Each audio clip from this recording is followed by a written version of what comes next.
Hello there, members of cohort number 3 at St. Leo University, of which I am a member and very proud of. Proud of all my very high achieving fellow students. And you can see everything that's on my screen. And that's one of the caveats that I wanted to explain to you, that these screencasts aren't perfect, but they do really work well to explain things. I really liked this. My cousin had this on her Facebook, and it shows the colors, and everyone is named Flesh, and they're all different. And because it's not really skin color, I don't feel that is what's important. It's the individual's mind, and everyone can achieve, every student. And um, unfortunately, certain groups have better capabilities of achieving than others due to inequalities, which I'll explain in a second. And what I wanted to start by saying is that I don't really like to use the word or the words white or black or Caucasian or African American. I don't like them. I find them demeaning. I've been trying to use person of color and person of European descent. That might not be perfect either, but it's what I'm using in um, a working atmosphere. But how I set up the screencast today was, and let me go down here to Google Chrome and click up, is that I have up here the articles that I quoted in my little presentation I'm going to give you. And naturally, I'm not going to sit here and read you all the articles because boring, but that's not. I have read through them, paraphrased them, and brought through what I think are the most important aspects of the articles. And of course, at the end, there is a reference section, APA. Got to remember that, we're at St. Leo University. And you can look up them yourselves. And of course, right up here is the URL.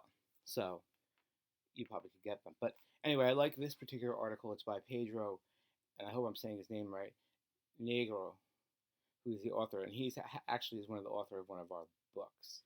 But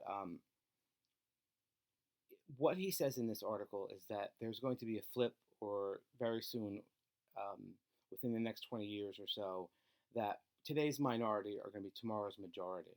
And think about it. It's getting more like that.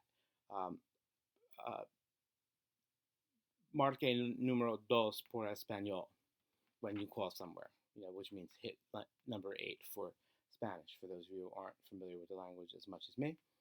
And you can see that that language is increasing. And from what I remember at my studies here at St. Leo, by 2049, which is near the same time that this author is talking about, that Spanish is going to overcome English as the number one spoken language in the country.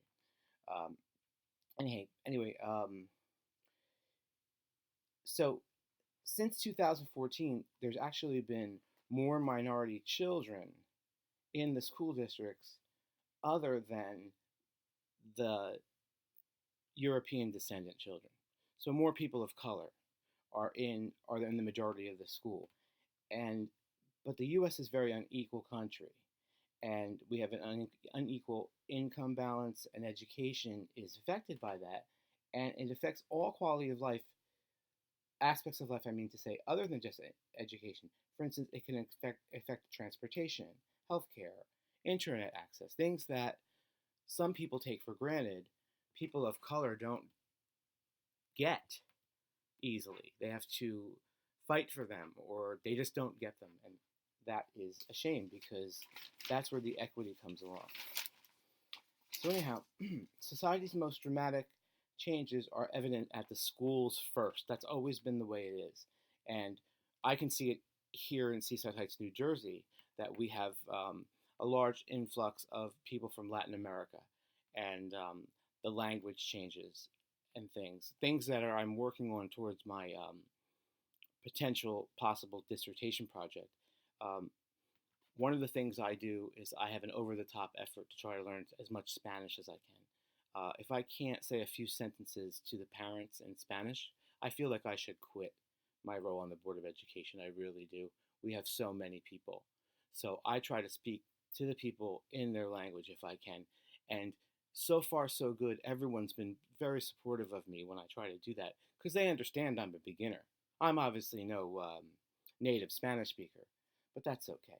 But anyway, getting on with what the article says, it says growing up in poverty has effect on education, and that's true. And race figures prominently in the opportunity gap, and race is the topic that I've been assigned.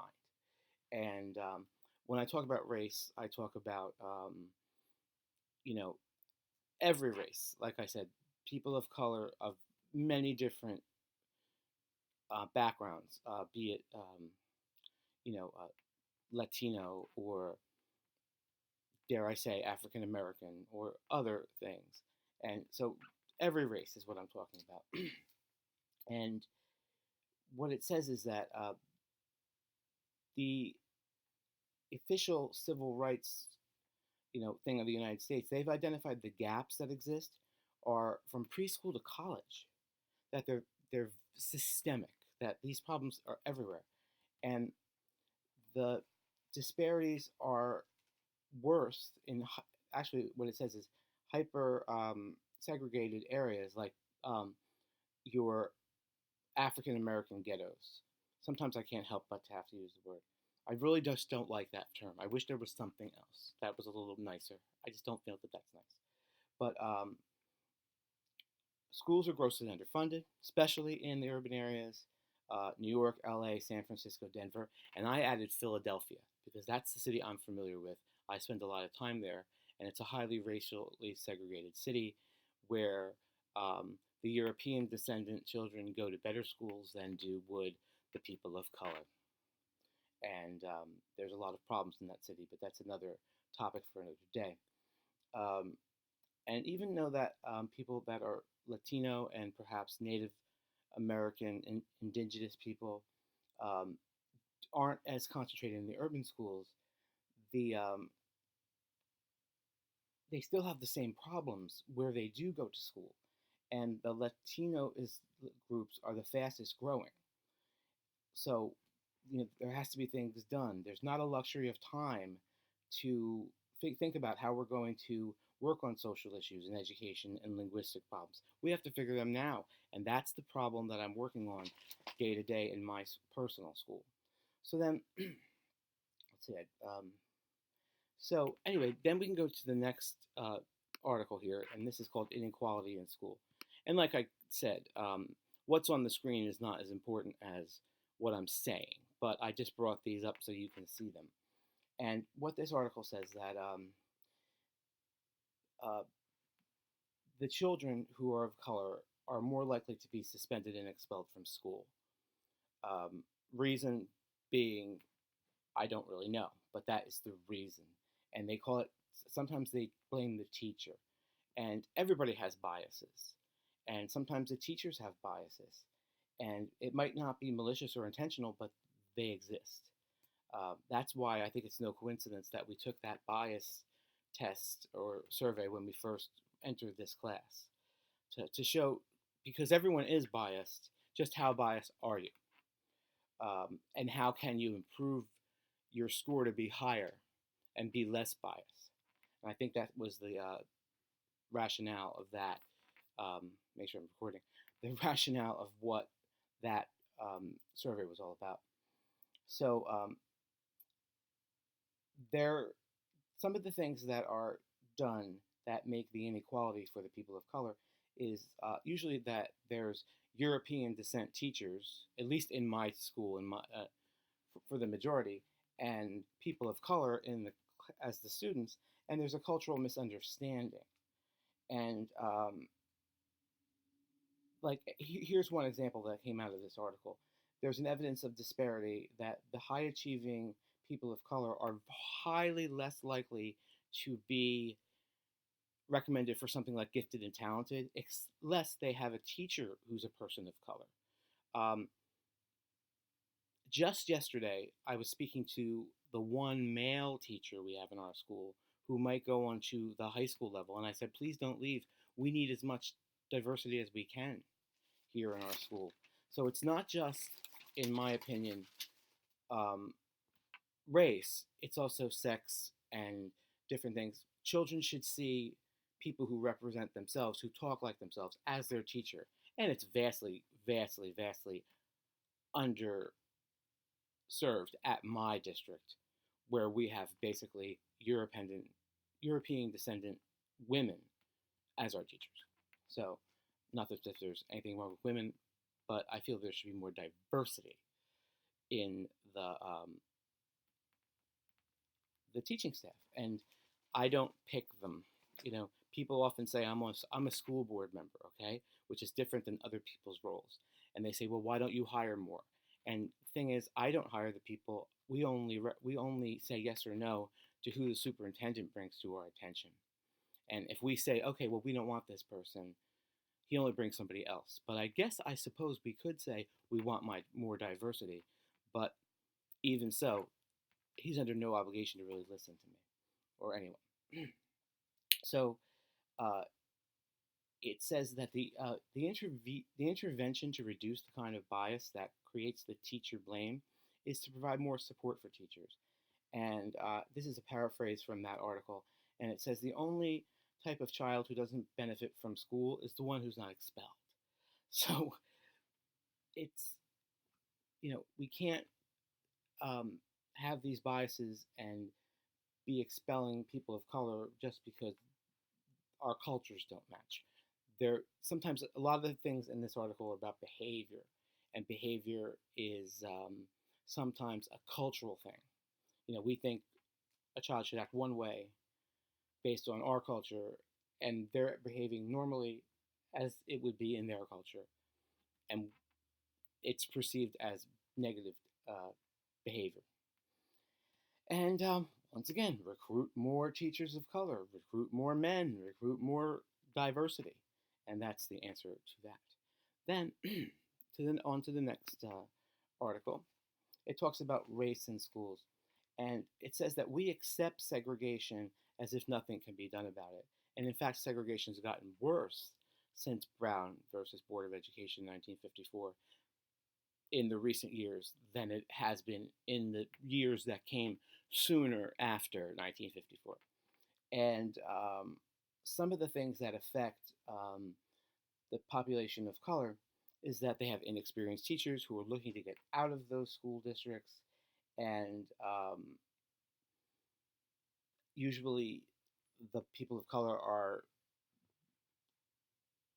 desegregated into classes or schools because of where they live.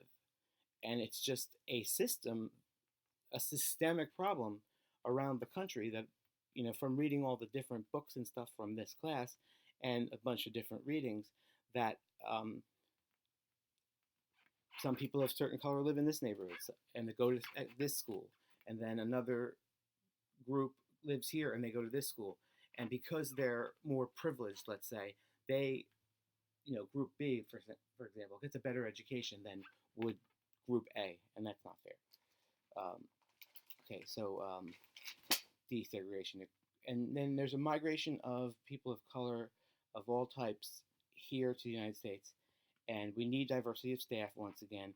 And there's no preparation. There's very little preparation for teachers to even get through how to deal with these different issues of equity. I've never heard the word equity uttered in my school once. Never. So think about that. Okay, and then I was on Weight Watchers years ago, and they had an old saying, and it was, if you fail to plan, you plan to fail. And there's no plan. So anyway, it says here that 44% of the European descendant teachers recognize and demand change, or should recognize and demand change of social issues like wages, policy, and healthcare. They should be aware of those things too, is what I'm getting at. Not just educational issues, but the issues that their children face beyond the 9 a.m., 3 p.m. bell. Be aware of their culture. And then George W. Bush, our former president, he was one of the first presidents to really highlight the inequality, but his answer to it was more high stakes tests. And those high stake tests are usually used to more punish the states or the school districts than anything. So it's sort of a catch 22, doesn't make any sense, no sense makes sense type of thing. Um, and An answer to something that somebody says, well, let's treat all the children the same. Right at the beginning of this course, we realize it's not treating people the same, it's giving people what they need individually. And that is what I feel, so important. That everyone should be looked at as an individual, and what does that individual need to thrive, to be equal with the other person, no matter what their race is. And then here's a short video that I wanted to show you. It's only 2 minutes long, and let's just play it, and then I'll talk about it. What we find is that black kids who are most successful are the ones who are. Oh no! Oh no! We're going to have to. Oh no! Wait, you want them to have a positive racial identity and a positive. Sorry about that. What we find folks. is that black kids who are most successful are the ones who are deeply attached in positive ways to what it means to be black, right? You want them to have a positive racial identity and a positive kind of sense of themselves.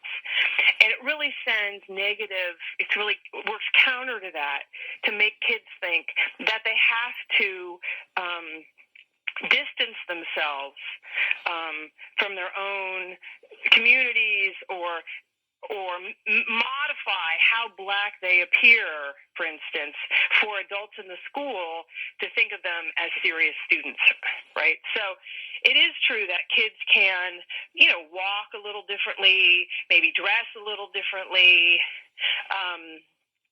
And a lot of parents actually did push their kids to do that, right? Right. So, there are lots of ways in which, as a parent, you might tell your kid, okay, I'm going to have you wear a tie to school, or you're going to wear Oxfords every day. Or, there are lots of strategic work that middle-class black, there was one young woman that we interviewed that had a strategic plan every semester. She would go to her teachers and say, I want to go to, I can't remember, it was Yale or Penn or some elite school. I'm planning on going. I have very high ambitions for myself. Please, throughout the semester, I want to make sure I get an A in your class. And part of what she was doing was trying to modify their performance expectations of her.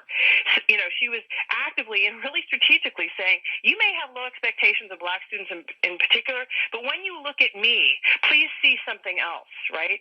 And it was a way, and she even did this in our interview with her. She came in for the interview, I think not knowing exactly, and brought her transcript and laid it down on the table ahead of time. So we knew that despite whatever negative stereotypes we have of black kids in general, and it's that kind of work that kids have to do. Okay. I like that for several reasons. And it says, first of all, that some people of color will send their children to school in Oxfords and ties and different things in order to look presumably more like the other culture. My preschool playground used to be my favorite. That doesn't belong there, and it does that every time. Thank you very much. But why are Oxfords and whatever the standard? Why is standard English, let's say, as opposed to African American vernacular English, better? And I'm using that in quotes because I don't think any language is better than the other. But the reason I believe it is because the European descent people say it is. That's the only reason. And what I thought most powerful, another thing in that video, is that the children need to be taught to show their teachers that they can achieve, tell the teachers they want to achieve, say they want to get an A. That's what the most important thing is. And I want to just talk about the core value of respect because even though it's not exactly part of the DQs, we don't really talk about it, but we have to respect one another and our cultures, and that is what I think is going to bring equity. Just a little short thing about that. And I just simply also wanted to show you quickly this. Of course, it's the wrong one again, but here, these are the references here. I had it better, but if you look real closely, these are the APA formatted references that I used. So if you want to look them up, you can. But I wanted to say thank you. I don't know how long I talked for, probably over the 5 minutes. I apologize. I'm a wordy person, but I think that sometimes talking a lot has helped me in my life, although it has annoyed others. But anyway, thank you very much. Have a great week and see you soon. Bye now.